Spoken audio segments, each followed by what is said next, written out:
Bien. Donc, dans cet exemple,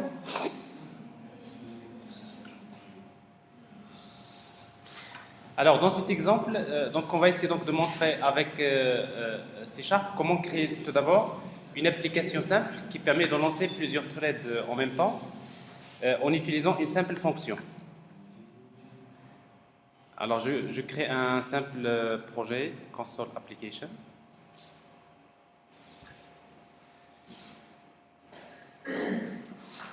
Alors, dans lequel je vais créer une fonction static void, par exemple, affiché. Alors, cette fonction affichée, par exemple, je lui transmets comme un paramètre une chaîne de caractères qu'il faut afficher sous forme d'un objet de type object. Donc, ça, c'est l'argument.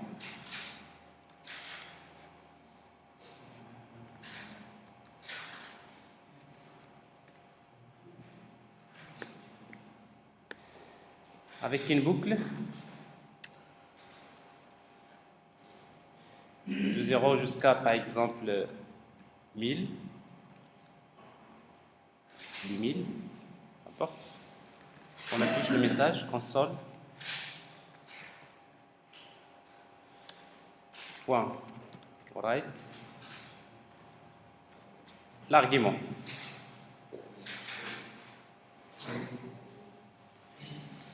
Alors pour moi, l'argument, c'est un paramètre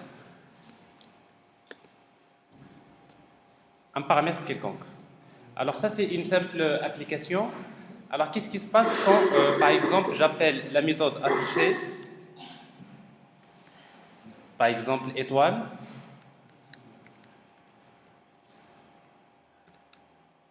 et par la suite, j'appelle la même méthode affichée avec, par exemple, des tirets. Alors par la suite, je vais arrêter, je vais attendre la saisie d'un caractère avec console.readline. Alors là, on n'a pas utilisé les threads, mais il est clair que ici, j'appelle la méthode affichée. Donc tout d'abord, on va attendre à ce que l'application puisse afficher des étoiles, n'est-ce pas? Combien de fois? Des 1000 fois. Et après, par la suite, on passe pour la méthode suivante parce qu'on est dans le cas séquentiel. Alors, si vous exécutez l'application, on devrait avoir un résultat comme ça.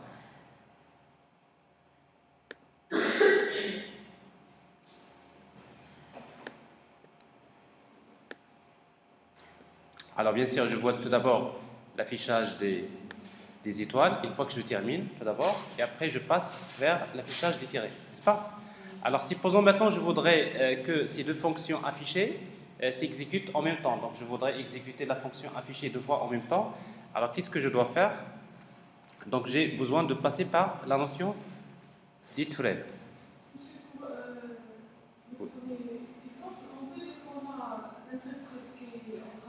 Oui, exactement, parce que de toute façon, on est dans ce contexte-là, on n'a pas utilisé les threads, mais par contre, il y a un seul processus. En fait, c'est le thread principal qui va se charger d'exécuter les deux tâches. D'accord? Et il est que donc je suis dans un cadre plutôt séquentiel, tout à fait. Alors maintenant, ce qu'on va faire, c'est qu'on va créer un... On va montrer comment créer un thread. Alors pour utiliser les threads, on aura besoin d'importer le namespace system.threading. Donc ça, c'est le namespace utilisé. Alors ce qui va nous permettre de créer un objet de la classe thread, par exemple T1 égale new thread, et on va lui donner comme paramètre le bloc d'instruction à exécuter, c'est-à-dire dans notre cas, c'est la fonction affichée. Alors après, par la suite, donc je vais appeler la méthode start. Alors quand j'appelle la méthode start, je peux transmettre un paramètre. Alors ici, donc la fonction affichée, il attend un argument qui est de type object. Alors dans notre cas ici, donc start, et je lui transmets comme paramètre étoile. Et la même chose, je vais créer un deuxième thread T2, toujours affiché. T2.start avec comme paramètre un tiret. Alors, qu'est-ce qui va se passer dans cette situation? C'est que la méthode affichée, elle va s'exécuter combien de fois? Deux fois. Hein. Je lance, à chaque fois que j'appelle la méthode start, c'est la méthode affichée qui va s'exécuter. Donc il va s'exécuter 2 fois, mais sauf que cette fois-ci, les deux exécutions vont se faire en même temps. Alors c'est ce qu'on va voir ici. Alors au lieu de mettre 100 000, je vais mettre 10 000. Alors ce que je constate ici, vous pouvez constater à l'écran que vous avez des étoiles, des tirets, donc ce qui montre que de toute façon les deux threads exécutent bien les deux tâches en même temps. Alors après par la suite, qu'est-ce qui se passe réellement? C'est que quand un thread accède au CPU, il va plutôt, quand il accède au CPU, il va prendre le CPU pour quelques fractions de secondes, il exécute quelques itérations, il revient, il laisse bien sûr le temps pour les autres pour faire la même chose.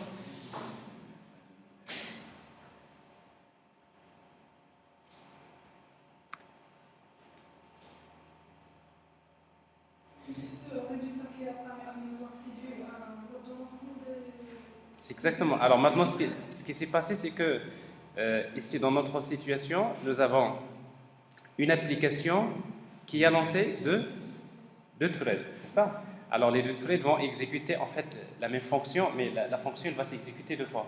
Ben, et du coup, qu'est-ce qui va se passer? Le premier thread va afficher par exemple étoile, il revient. L'autre, il va afficher par exemple tiré, il revient, donc à tour de rôle. Alors, sauf que bien sûr, il ne va pas exécuter une seule itération, mais quand un thread accède au CPU, il va exécuter plusieurs instructions. C'est pour cela que on voit ici à l'écran, d'une manière aléatoire, parce qu'on ne peut pas avoir toujours le même résultat. On peut avoir par exemple ici une dizaine d'étoiles et après une dizaine de tirets. Après, donc, vous avez ici une alternation entre les deux threads. D'accord? Alors maintenant, ça c'est la base, comment lancer un thread dans un premier temps. Alors maintenant, on va essayer donc de voir la priorité des threads.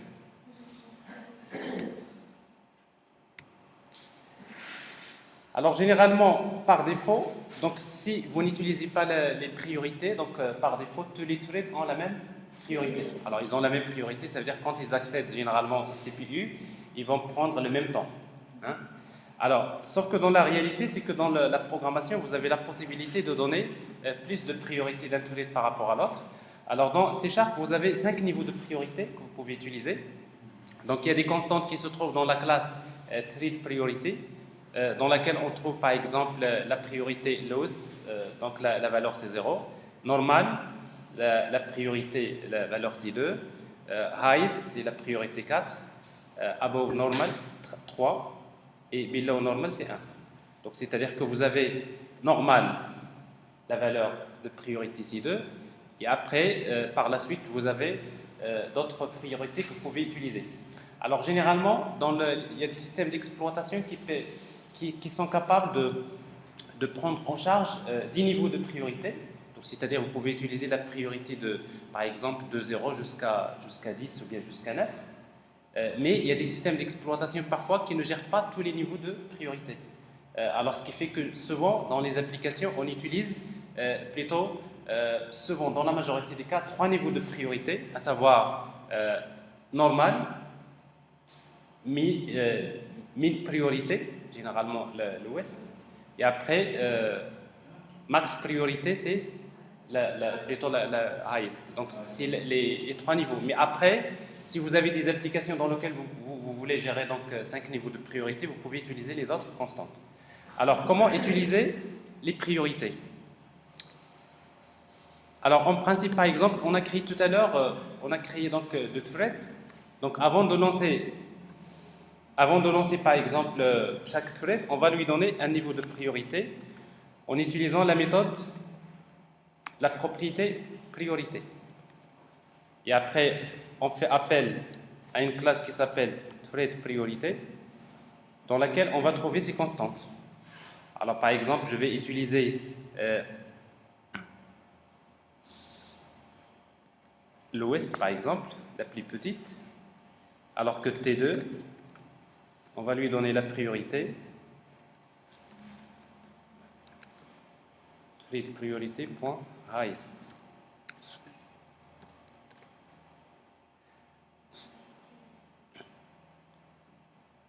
Égal. En fait, c'est une propriété, c'est pas une méthode. Égal.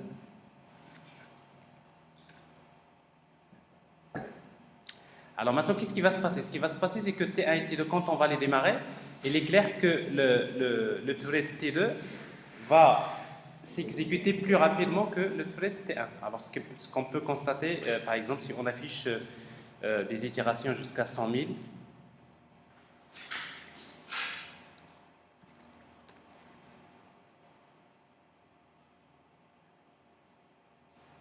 alors on va essayer donc d'attendre. En principe, le premier thread qui a plus de priorité, il devrait terminer son affichage avant l'autre. Donc en principe, donc, pour voir quel est plutôt le thread qui a plus de priorité. Alors jusque-là, vous voyez toujours une alternation entre des étoiles et des tirets. Donc ça veut dire que les deux s'exécutent en même temps. Mais sauf que il y a forcément un qui est plus rapide que l'autre. Donc je crois que 100 000 c'est beaucoup. Donc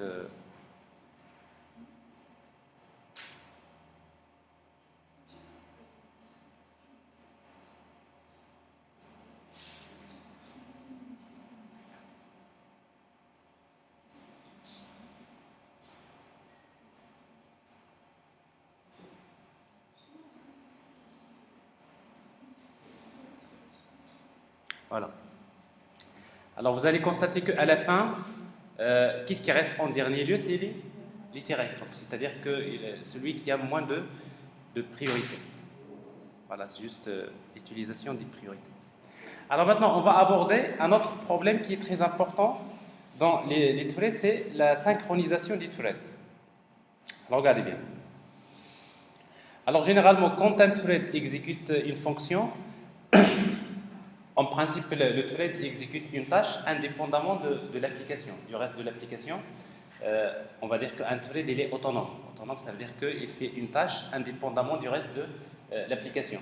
Mais sauf que ce qui se passe généralement, c'est que quand vous avez plusieurs threads qui s'exécutent dans la même application, parfois, ils vont partager les mêmes variables en mode, parfois, modification. C'est que tous les threads s'exécutent, mais ils vont partager des variables en commun. C'est normal parce que tous les threads s'exécutent dans la même application. Alors, sauf que le problème, c'est que quand vous avez plusieurs threads qui partagent des variables en mode modification, qu'est-ce qui va se passer? Alors, regardez bien. Alors, ce qui va se passer, c'est que, imaginez que vous avez, par exemple, vous avez lancé deux threads, T1 et T2, et après, ces deux threads vont utiliser une même variable commune, par exemple, compteur. Alors, vous avez un compteur qui est statique. Et après, vous avez une seule fonction affichée dans laquelle vous allez tenter d'incrémenter le compteur. Alors, vous lancez deux threads T1 et T2. Alors, ces deux threads, qu'est-ce qu'ils vont faire? Ils vont exécuter la fonction affichée, mais en même temps, les deux threads vont tenter d'incrémenter le compteur en même temps. Alors, le problème maintenant, ça veut dire quoi? Incrémenter une variable. Alors, incrémenter une variable, ça veut dire quoi? Ça veut dire que vous savez que les variables sont stockées dans la RAM. Alors, incrémenter une variable, ça veut dire qu'il faut lire la valeur de la variable de la mémoire. Il faudrait la ramener au microprocesseur, la stocker dans un registre interne,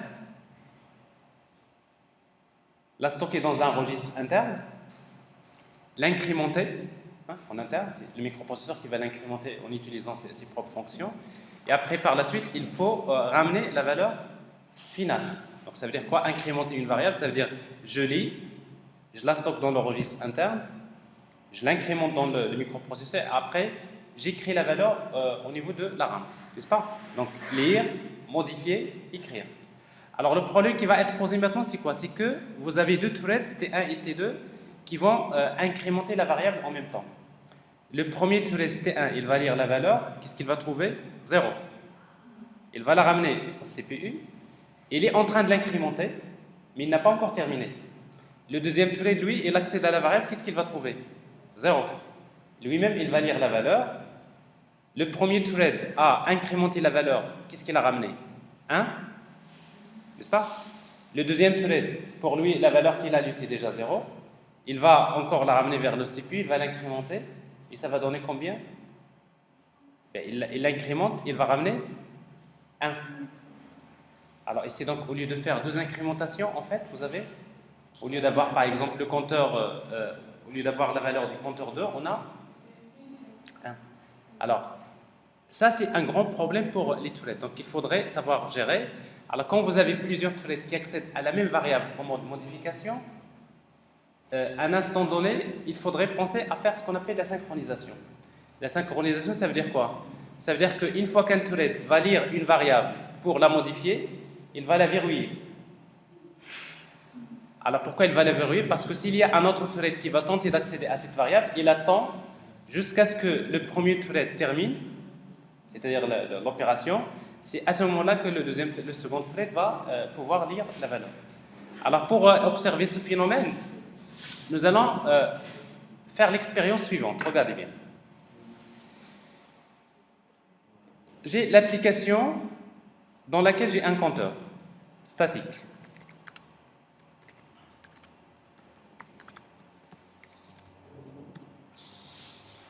Alors je suppose, et après je vais créer deux threads. Alors ici donc la priorité ne nous intéresse pas pour le moment. Donc j'ai deux threads, je ne vais pas utiliser de priorité. J'ai une fonction affichée, je n'ai pas besoin de paramètres. Alors dans la fonction affichée, tout ce que je vais faire, c'est que je vais exécuter une boucle de 100 000. Tout ce que je vais faire, c'est que je vais incrémenter le compteur. Et à la fin, j'affiche la valeur du compteur. Alors console.writeLine. Alors tout d'abord, je vais afficher le nom du thread qui est en train de s'exécuter. Alors pour cela, dans la classe thread, nous avons une propriété qui s'appelle currentThread, qui permet de retourner le thread courant. Et après, si vous voulez le nom d'un thread, vous pouvez faire appel à la propriété name. Donc j'affiche le nom du thread courant, plus, et j'affiche la valeur du compteur. Alors le compteur égale compteur.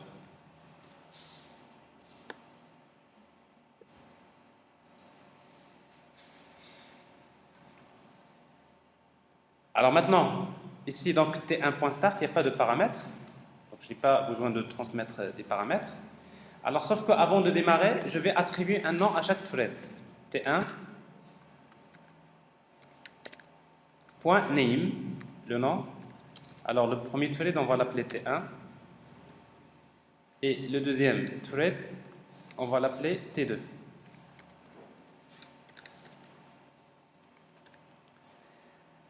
Alors, logiquement, ici, l'incrémentation du compteur va se faire combien de fois? Alors, vous avez, chaque thread, il va incrémenter le compteur combien de fois? C'est 100 000, n'est-ce pas?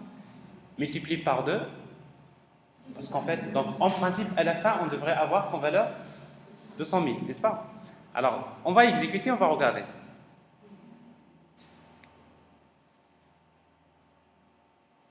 Alors, ça c'est exceptionnel. Ici, vous avez 200 000, c'est-à-dire qu'il n'y avait pas d'erreur. Mais vous réexécutez l'application une deuxième fois.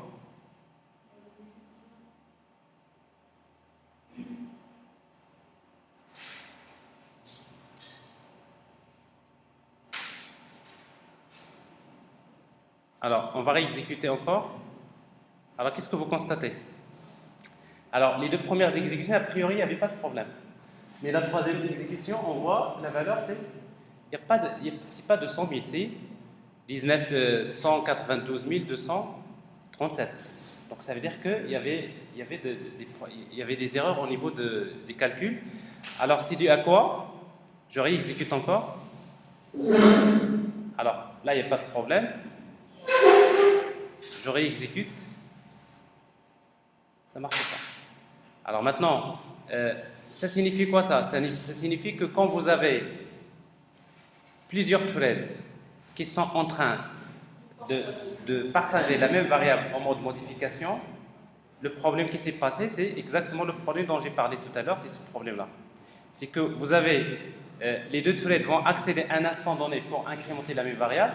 Le premier va lire la valeur, il est en train de l'incrémenter, le deuxième va la lire.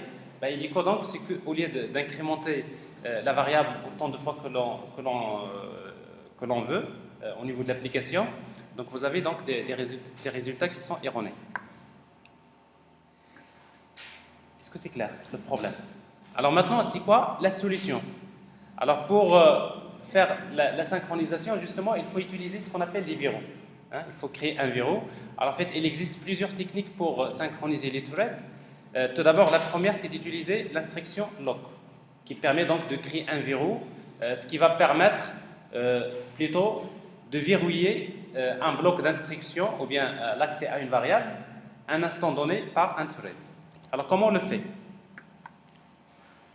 Alors pour résoudre ce problème, nous allons créer un objet qu'on va considérer comme étant un verrou. Private static object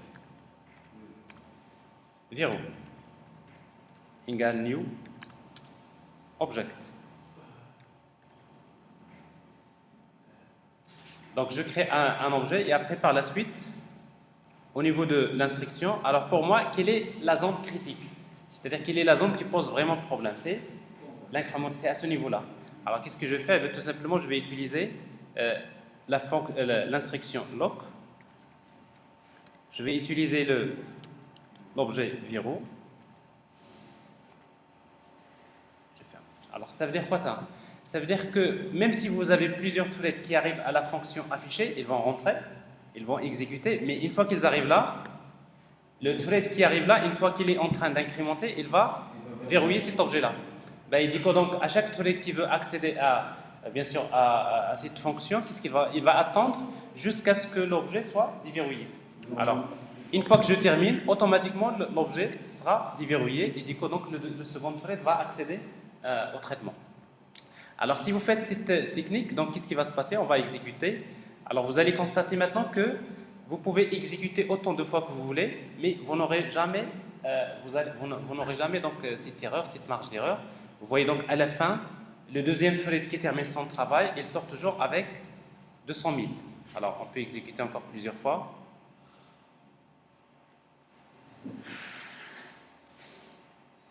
Voilà.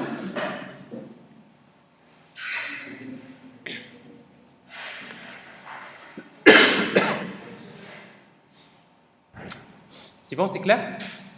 C'est pourquoi on a le résultat de ça pour les traits. Non, on ne peut pas avoir. Pourquoi? Parce que de toute façon, vous avez les deux threads, ils vont exécuter la fonction affichée en même temps. Ils vont devoir incrémenter, n'est-ce pas? C'est en même temps. Et à un moment donné, il y a un qui va terminer avant l'autre. Donc ce que vous constatez là, c'est que le thread T1, il a terminé son travail, alors que le thread était à 100 000. Alors c'est une situation un peu particulière. Alors regardez ici. Donc le premier thread, il a terminé, alors que le compteur a atteint, voilà, on va dire 181 000, d'accord? Mais de toute façon, le dernier qui va terminer, parce qu'en fait, si le nombre d'incrémentations sont exécutées normalement, à la fin, de toute façon, le dernier thread qui va terminer, il devrait sortir avec la valeur de 200 000. Est-ce que c'est clair? Alors en fait, dans la synchronisation des threads, c'est vrai que lock, c'est une solution qui permet de créer, donc d'instaurer ce qu'on appelle un verrou. Donc autrement dit, oui, exactement. Alors maintenant, généralement, on l'utilise au niveau de la section critique, qui dans notre cas, c'est l'instruction plus compteur. Ben, et du coup, donc le premier thread qui va arriver à ce niveau-là, automatiquement, il va verrouiller cet objet-là. Donc, il va le verrouiller. Ben, et du coup, donc, à chaque fois qu'il y a un thread qui veut accéder à ce bloc d'instruction, il va attendre jusqu'à ce que cet objet-là soit déverrouillé. Donc, ça, c'est une manière très efficace pour synchroniser les threads. Alors, sauf qu'avec la fonction lock, généralement, on va autoriser un seul thread à accéder à un bloc d'instruction. Donc, on ne peut pas avoir plusieurs threads en même temps. Alors, par exemple, si vous mettez l'instruction lock, vous la mettez avant la boucle, ici.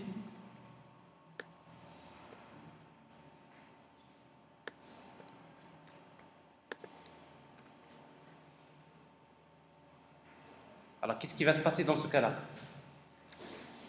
Ben, ce qui va se passer, c'est que vous êtes en train de créer ici une file d'attente. Hein? à ce niveau-là. C'est-à-dire que c'est tout ce bloc-là qui va être synchronisé. C'est-à-dire que le premier thread qui accède qui est en train d'exécuter la boucle, il va automatiquement entraîner l'attente des autres. Donc ça veut dire que ici, dans cette situation, le premier thread qui est en train, d'ailleurs vous allez voir maintenant dans le résultat final, vous aurez toujours ce cas-là, c'est que le premier thread il va terminer à 100 000 et le deuxième à 200 000. Pourquoi? Parce que quand un premier thread est en train d'exécuter la boucle, automatiquement l'autre va attendre. Alors vous pouvez réexécuter plusieurs fois et vous aurez toujours la même situation ici. 100 000, 200 000. Pourquoi? Parce que vous avez créé une file d'attente à ce niveau-là. Donc avant plutôt la boucle. Alors maintenant, qu'est-ce qui se passe si on veut autoriser un ensemble de threads à accéder à un même bloc synchronisé? Alors autrement dit,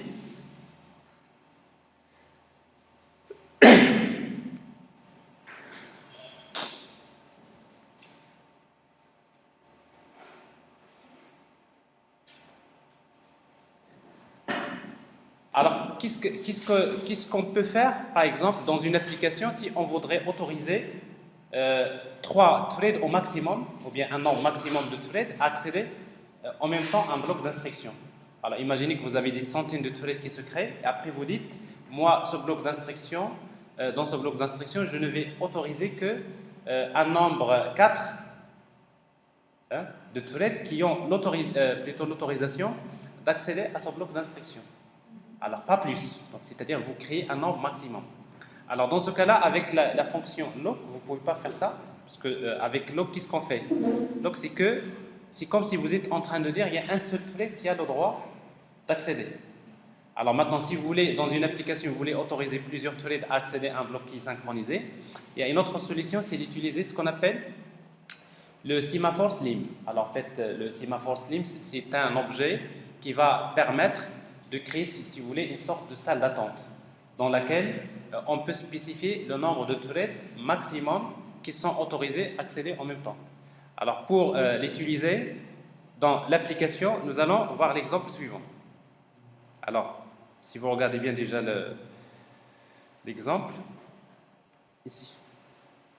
Alors c'est dans cet exemple-là, qu'est-ce que j'ai? Donc j'ai un objet, tout d'abord, tout à l'heure on a créé un verrou, c'est un objet classique, n'est-ce pas? Alors ici, donc, je vais créer un objet de type sémaphore slim. Et donc, quand je le crée, je lui donne comme paramètre un nombre maximum de threads que je voudrais autoriser à accéder à un bloc synchronisé. Alors ici, donc, c'est combien? C'est 3. Alors ici, donc, je vais créer un tableau de threads. Donc, par exemple, je vais créer 10 threads. J'ai une boucle. À chaque fois, je crée un thread. Alors, tous les threads vont exécuter la même fonction affichée. Et en même temps, je vais donner un nom au thread. Par exemple, chaque thread possède le nom T concaténé avec I. Et je démarre, T.start. Alors maintenant, la méthode affichée, dans la méthode affichée, qu'est-ce que je vais faire? Donc pour moi, l'objet salle d'attente, ça représente le sémaphore slim. Alors, salle d'attente.wait. Et après, j'exécute le bloc d'instruction. Et à la fin, salle d'attente release.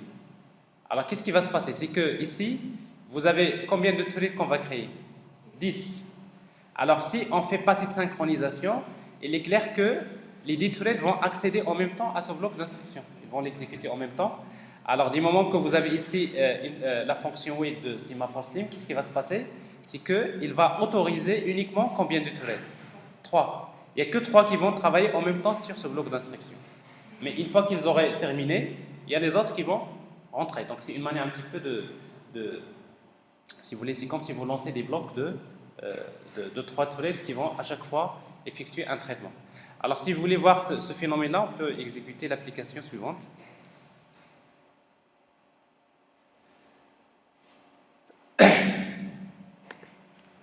Alors, pour créer un objet sémaphore slim,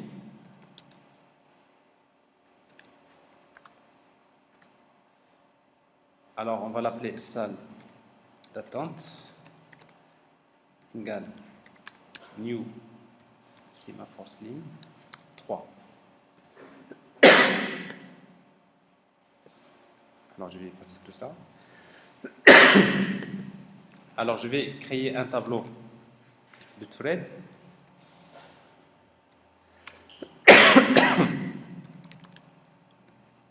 égale new thread de 10. J'ai une boucle jusqu'à thread.length. À chaque fois, je vais créer un thread de i égale new thread et je lui donne comme paramètre la fonction à exécuter. C'est la fonction affichée. Alors chaque thread, on va lui donner un nom. Thread de i point name égale t concaténé avec i. Et je démarre le thread avec la méthode start. Thread de i point start. Alors maintenant, la fonction,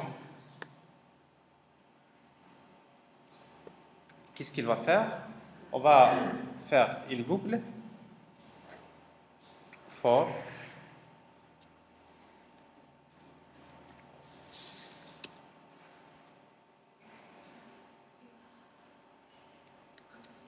alors jusqu'à 10 par exemple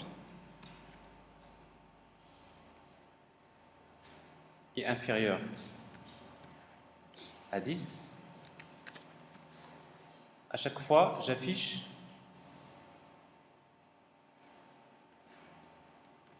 et inférieur à 10 et plus plus. Qu'est-ce qui manque à ça? Égal à 0. Voilà. À chaque fois, j'affiche console. Point write.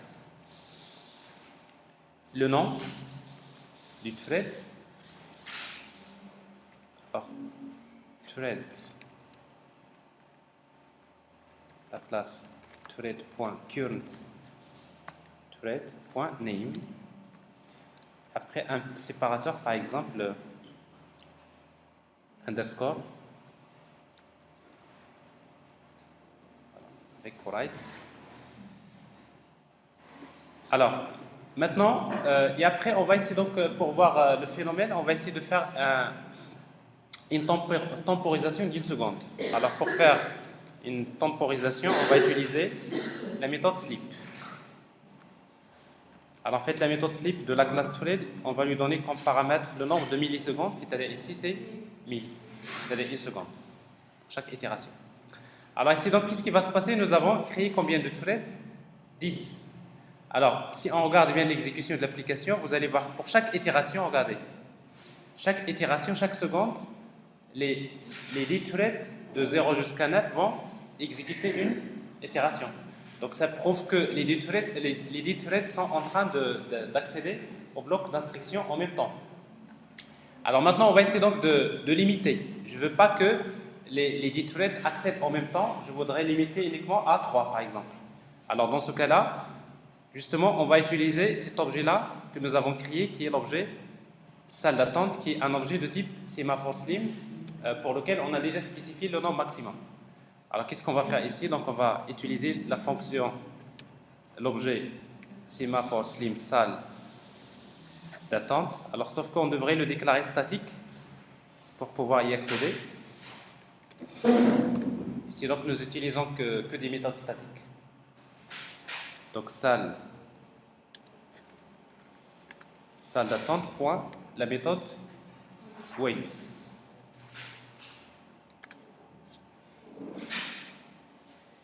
Et à la fin, une fois qu'il termine, point release.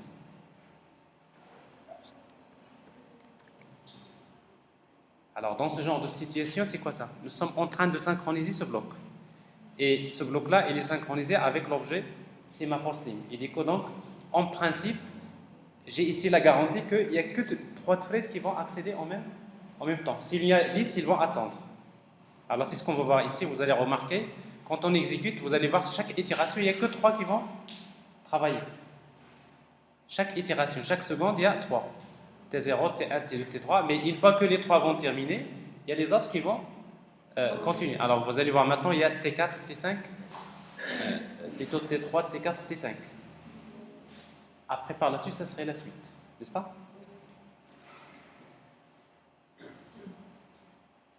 Alors, c'est quoi la différence entre le lock et sémaphore slim? Alors, si vous utilisez ici lock à la place de... Alors, je le mets en commentaire. Alors, j'arrête l'exécution de l'application.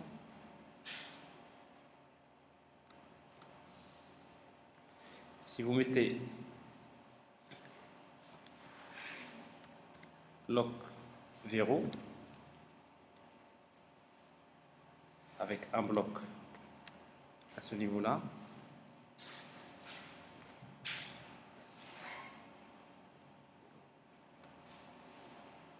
alors qu'est-ce qui se passe? C'est que si vous exécutez, vous allez voir qu'il y a un seul qui a le droit d'accéder.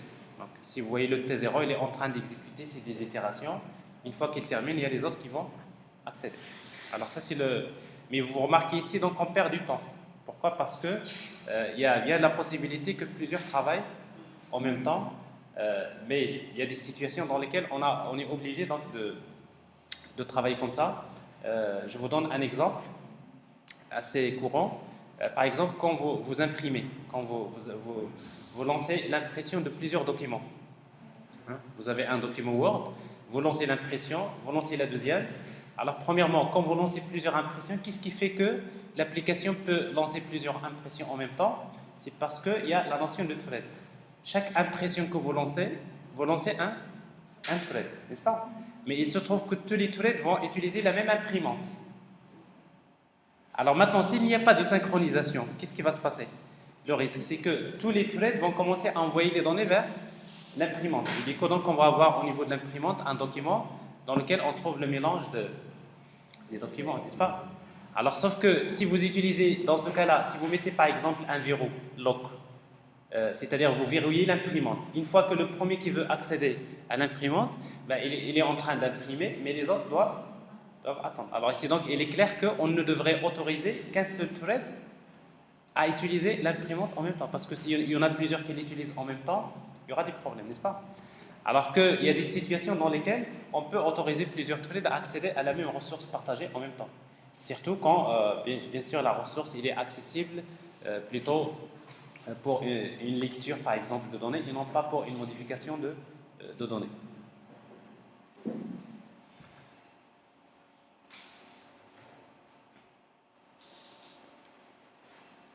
Alors voilà donc les concepts liés à la notion de thread, pour résumer. Alors nous avons dit que pour créer un thread, donc vous utilisez la classe, vous créez un objet de la classe thread et vous lui donnez comme paramètre la fonction ou bien le nom de la méthode qui va être exécutée par le thread. Et après, pour démarrer un thread, il faut utiliser la méthode start. Alors en fait, la méthode start, il fait deux choses. La première, c'est qu'il va démarrer le thread au niveau système, ce qui fait que à chaque fois que vous utilisez la méthode start, il ne faut pas oublier que votre thread, automatiquement, il passe vers la file d'attente. Il fait partie de la file d'attente qui attend de retour pour accéder aux ressources, à savoir, par exemple, dans notre cas, c'est le CPU. Après, on avait parlé de la priorité des threads. Alors en fait, donc je disais que la méthode start, il fait deux choses. Donc la première, c'est il démarre le thread au niveau système, ce qui fait que le thread, il fait partie de la liste d'attente. Ben, la deuxième, c'est qu'il va lancer l'exécution de la fonction. Donc la méthode start, en même temps, il démarre un thread au niveau système, mais en même temps, il va exécuter la fonction.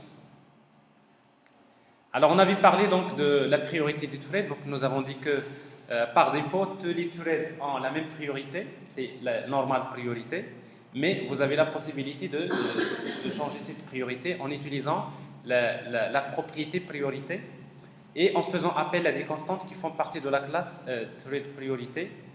En fait, dans cette classe, il y a 5 niveaux de priorité: lowest, normal, highest, above normal et below normal. Donc c'est des constantes, mais l'empêche qu'on peut utiliser, parce que vous voyez ici la constante 0, 1, 2, 3, 4, Mais il y a des applications dans lesquelles on peut utiliser plus de niveaux de priorité. Mais dans la majorité des cas, on utilise 3 niveaux de priorité, généralement.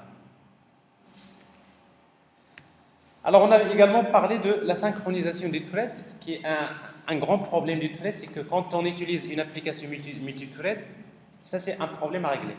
Donc, quand vous avez plusieurs threads qui accèdent à la même ressource en mode modification, il faudrait penser à synchroniser. Alors, synchroniser, il y a 2 solutions. La première, c'est d'utiliser la fonction loop en lui donnant comme paramètre un verrou qui représente un objet qui représente un verrou. Alors, autrement dit, le premier thread qui va accéder à un bloc d'instruction, il va verrouiller l'objet. Et les autres threads, une fois qu'ils vont tenter d'accéder à ce bloc d'instruction, ils doivent attendre. Donc, il y a une file d'attente qui va être créée là.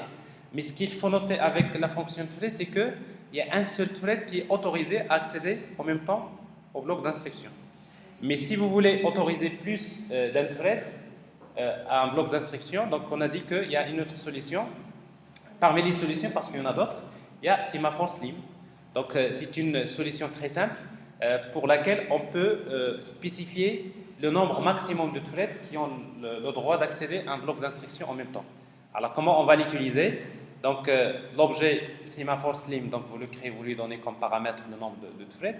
Et après, le bloc que vous voulez synchroniser, vous allez le délimiter par la fonction wait et la fonction release de l'objet Semaphore Slim. Ben, il dit quoi donc ici? L'exemple que nous avons montré, on a lancé plusieurs threads, une dizaine, mais on a constaté qu'au moment de l'exécution, c'est sauf 3 en même temps qui ont le droit d'accéder à ce bloc d'instruction. C'est bon?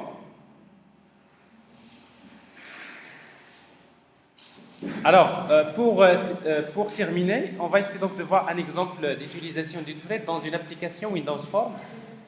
Et comme ça, on va parler également de quelques petits problèmes qui sont posés généralement dans les applications graphiques. Alors, un exemple très simple. Donc, on va créer une application Windows Forms dans laquelle on va créer un objet progress bar, souvent qui est utilisé. En fait, cette application, dans cette application, qu'est-ce qu'on va faire? Au démarrage, on va créer un tableau de 500 000 entiers, donc un tableau de données. On va essayer donc de remplir ce tableau par des nombres aléatoires. Quand on va cliquer sur le bouton Start, on va lancer un thread qui va se charger de parcourir la liste des 100 000 nombres. Et à la fin, il va nous afficher tout simplement le nombre de données qui sont inférieures à 500. Donc, autrement dit, on va parcourir un tableau pour déterminer le nombre de données du tableau qui sont inférieures à 500. Alors, ça, c'est l'idée de base. Alors, pour créer cette application, donc, on va créer une application Windows Form Application. Alors, dans cette application, on aura besoin d'un objet progress bar,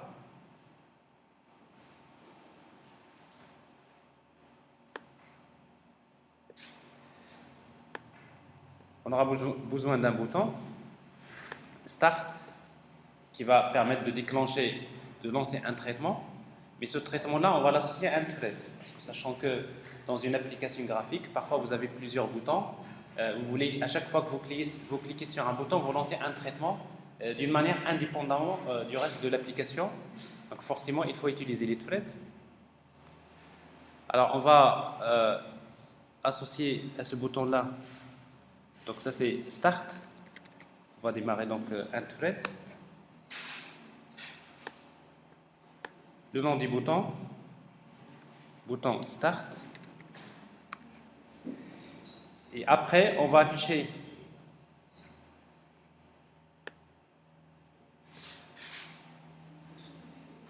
le nombre, le résultat,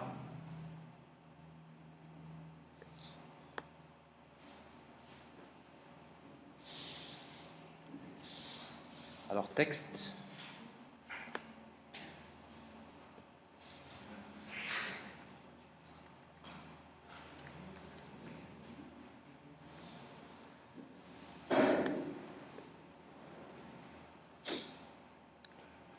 Alors tout d'abord, on va afficher l'évolution. Alors l'évolution du traitement. Donc c'est-à-dire au fur et à mesure qu'on est en train de traiter, on va afficher en pourcentage l'évolution du traitement. Un autre label.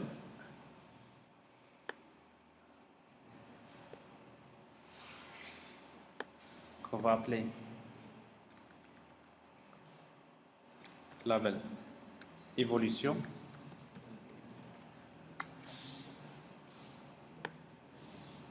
Alors on va l'initialiser à 0.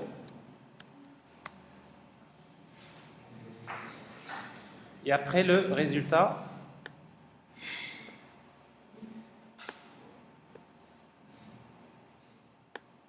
alors le texte, le résultat,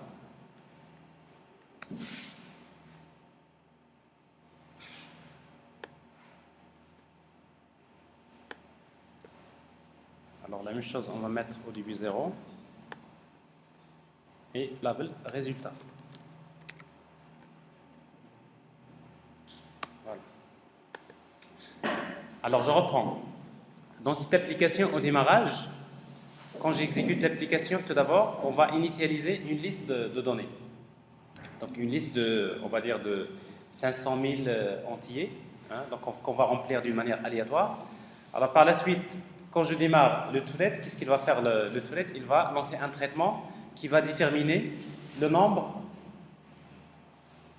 de données du tableau inférieur à, on va dire, 500. Donc c'est juste un exemple, d'accord? Donc il y a un traitement à faire, mais au fur et à mesure que le traitement avance, on va utiliser donc le progress bar, donc on va essayer donc de montrer l'évolution du traitement, parce que ça prend du temps. Et à la fin, on va afficher ici donc le résultat, c'est-à-dire le nombre de données qui sont inférieures à 500. Alors dans ce genre de situation, qu'est-ce qu'on va faire? On va tout d'abord initialiser les données. Alors, j'ai besoin de déclarer un tableau d'entiers. Int, une liste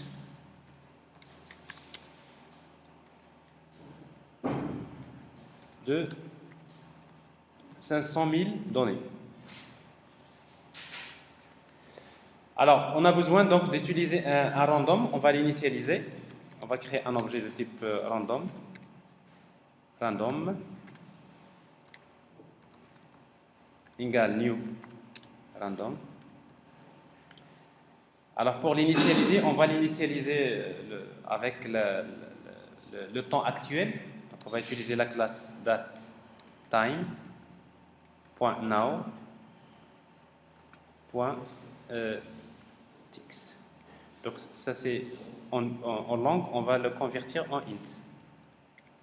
Alors ça c'est pour initialiser donc le générateur aléatoire. Donc on va l'initialiser. Et après, on va supposer que nous aurons une variable booléen qui indique comme quoi le travail est terminé. Donc, booléen terminé égale à true. Alors, au démarrage, c'est-à-dire au moment de l'initialisation des composants, on va remplir la liste par des nombres aléatoires avec for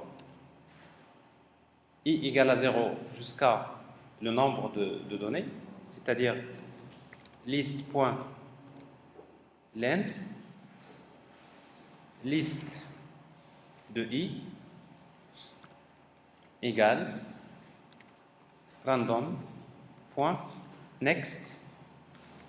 Par exemple, la donnée, on va dire 900, 600 000, 60 000. Ça veut dire quoi? Ça veut dire ici donc liste de i égale une valeur comprise entre 0 et 60 000. Donc de toute façon ici, qu'est-ce que je suis en train de remplir la liste par des nombres aléatoires. C'est bon? C'est bon? Ça c'est la première des choses. Deuxièmement, maintenant quand je clique sur le bouton, alors pour éviter de lancer le traitement à chaque fois que je clique sur le bouton, je vais le conditionner par la fonction if terminée C'est-à-dire si le terminé égale à true, je lance le traitement. Alors comment lancer un traitement dans un thread? Donc je vais créer un thread. Alors je vous rappelle que pour créer des threads, il faudrait importer le namespace. Exactement, system.threading. Donc je vais créer le thread t égale new thread et je lui donne comme paramètre la fonction à exécuter. Alors pour moi la fonction je vais l'appeler traitement. Alors terminé égale à false. Alors comme ça même si je clique à nouveau sur le bouton, ce traitement ne va pas être exécuté voilà, avant que le traitement soit terminé. Donc ça c'est une manière de conditionner. Et en même temps je vais le démarrer. T.start. C'est bon? Alors maintenant, qu'est-ce qu'il reste à faire? La fonction traitement. Alors, public void traitement.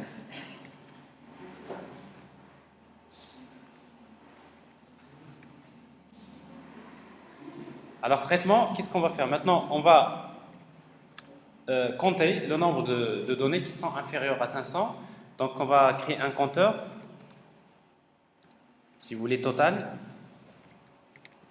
au départ égal à 0. Et après la boucle for, on va parcourir la liste. Tout ce qu'on va faire, c'est que si liste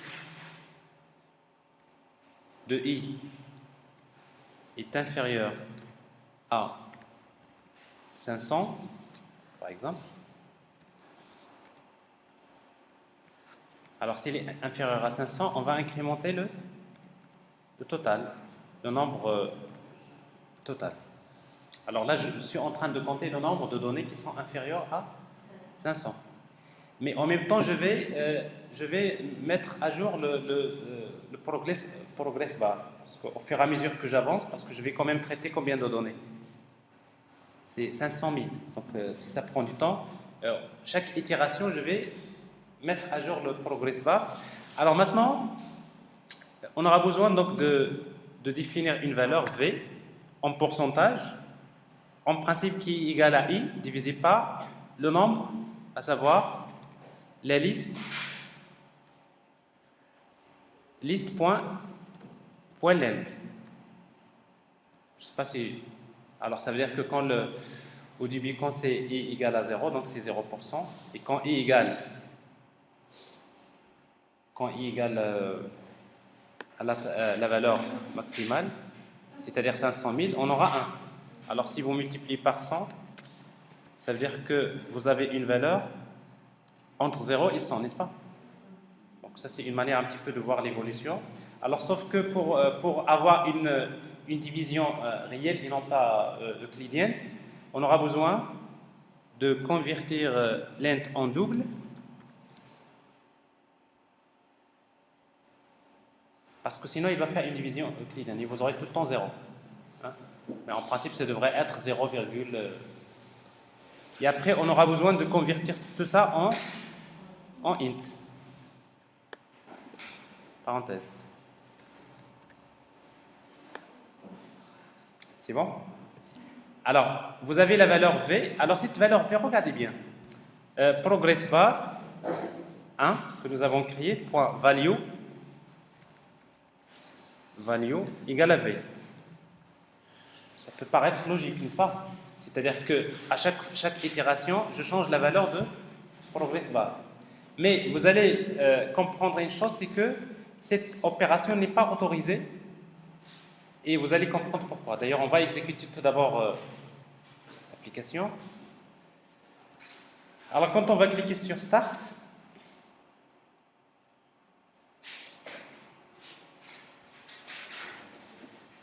alors vous allez remarquer il y a une erreur. Alors, cette erreur-là, elle est due à quoi? Il vous indique que,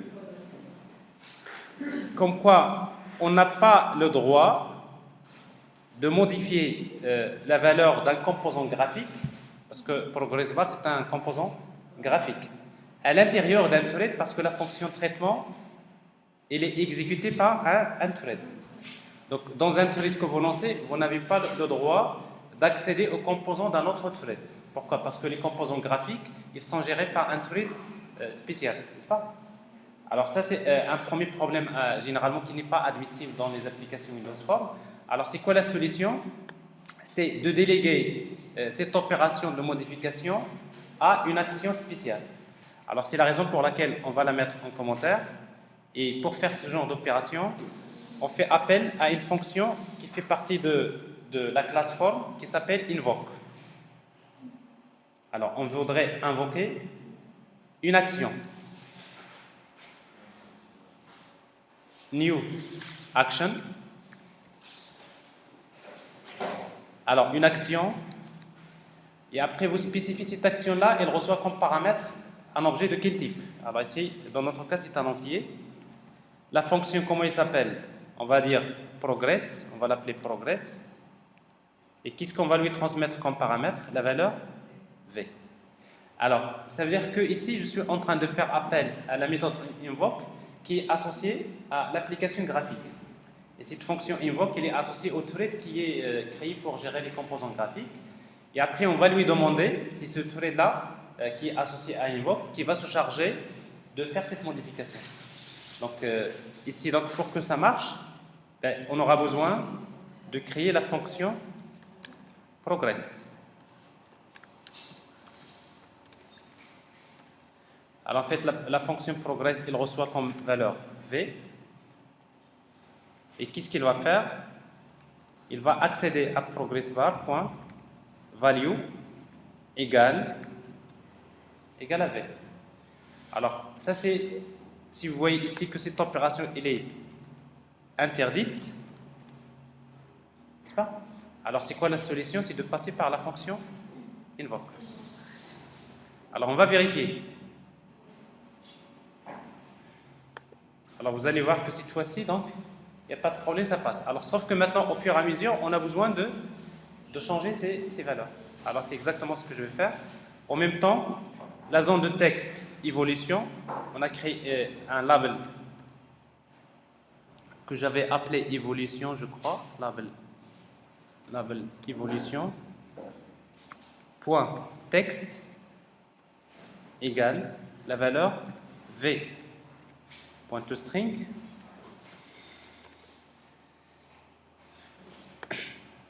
et à la fin, une fois qu'il termine, c'est-à-dire qu'une fois que je termine la boucle, carrément ici, une fois que je termine, j'affiche le résultat. Et le résultat, c'est le total. Alors la même chose, pour afficher total, je ne peux pas écrire label résultat.text égale total.toString. Je n'ai pas le droit de faire ça. Pourquoi? Parce que je suis à l'intérieur d'un thread, et à l'intérieur d'un thread, je n'ai pas le droit d'accéder à un composant graphique et d'accéder à ses propriétés. Sachant que les composants graphiques, la même chose, ils sont gérés par un autre thread. Alors, c'est quoi la solution? La même solution, c'est-à-dire utiliser invoke. Alors, invoke new action. Alors, cette fois-ci, la même chose, l'action, elle reçoit un paramètre de type int. La fonction s'appelle résultat. Et on va lui donner comme paramètre, voilà, le total. Et vous aurez compris le principe. Alors, c'est exprès que je vous ai montré cet exemple-là, parce que dans les applications graphiques, quand on utilise les threads, ça c'est un problème généralement à régler. Alors maintenant, je vais créer la fonction, exactement, la fonction résultat. Là, est-ce que c'est bien écrit? Résultat, qui reçoit une valeur v.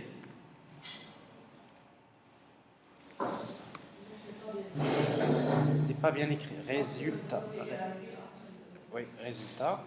Et après, maintenant, label résultat point texte égale v.toString.